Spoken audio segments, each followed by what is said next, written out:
40 घंटे में 145 दहशतगर्द हलाक हुए। दहशतगर्द बंदूक के जोर पर अपना नजरिया हम पर मुसल्लत नहीं कर सकते। वज़ीर आला बलोचिस्तान सरफराज बुगटी कहते हैं, दहशतगर्द बलोच को लाहासिल जंग की तरफ धकेल रहे हैं। हम हथियार नहीं डालेंगे, 1000 साल तक जंग लड़ेंगे। दहशतगर्द हमसे धरती का 1 इंच भी नहीं ले सकते। सरफराज बुगटी ने कहा, दहशतगर्द बलोच को लाहासिल जंग की तरफ धकेल रहे हैं। हम तैयार नहीं, हथियार डालेंगे, 1000 साल तक जंग लड़ेंगे। दहशतगर्द हमसे धरती का 1 इंच भी नहीं ले सकते। ब्रिगेडियर रिटायर्ड मसूद अहमद साहब ने हमें ज्वाइन किया, उन्हें शामिल गुफ्तगू करते हैं। ब्रिगेडियर साहब, thank you for your time.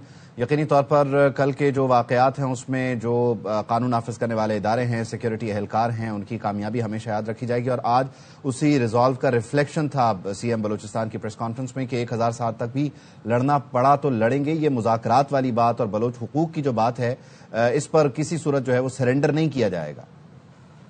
जी हाँ, बिल्कुल। देखें कि उन्होंने भी उस अज़म का इरादा किया है जो सिक्योरिटी फोर्सेस भी करते हैं, स्टेट ऑफ पाकिस्तान भी करती है, पाकिस्तान आर्मी भी करती है, कि दहशतगर्द जो भी है, चाहे वो खैबर पख्तूनख्वा में है या इसके अलावा बलोचिस्तान में है, कोई कंप्रोमाइज नहीं होगा। उनके अल्टीमेट जो है elimination is the final target है। कोई बातचीत इनके साथ नहीं होगी। और तो उसमें देखें उन्होंने इसमें बड़ी क्लैरिटी दी है। अगर आपको याद हो तो डीजी एसपीआर ने जब लास्ट प्रेस कॉन्फ्रेंस की थी तो उन्होंने इस पे इनिशियली 4 पॉइंट्स बताए थे।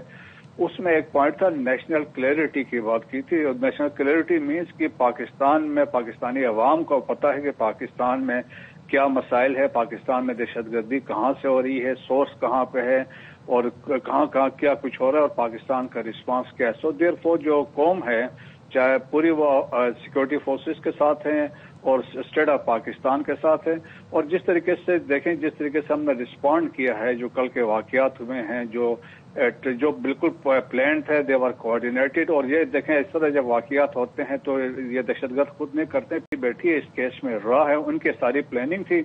सिंस सिक्योरिटी फोर्सेस बड़े कामयाबी के साथ बलोचिस्तान में खैबर पख्तूनख्वा में ऑपरेशंस कर रहे थे और उनको बड़े सेटबैक्स मिले थे। और आप देखें 2 दिन पहले जिस तरह एक दिन में 41 मारे गए थे। सो जो ऑलरेडी ये प्लान था तो उन्होंने इसको एग्जीक्यूट किया और बेसिकली जो उनका मोराल था, जो उनकी जो कमर टूटी थी, उसको रीगेन करने के लिए इसको उन्होंने यूज किया, लेकिन उसमें भी वो कामयाब नहीं हुए। जितने सारे 145 देखें दहशतगर्द मारे गए हैं और जो बाकी शहादतें हुई हैं, देखें बलोच अवाम की शहादतें हुई, 31 शहादतें हुई, खवातीन हैं, बच्चे हैं, लेकिन वो बलोच हैं। और उनके साथ भी देखें, अगर फिक्र होती अगर बलोच अवाम की तो उनको कभी मारते नहीं। बाकी सिक्योरिटी फोर्सेस के जो लोग हैं, फ्रंटियर कोर के हैं और पुलिस के हैं और इसके अलावा एक नेवी का है जिनकी शहादत हुई कोई 15 के करीब।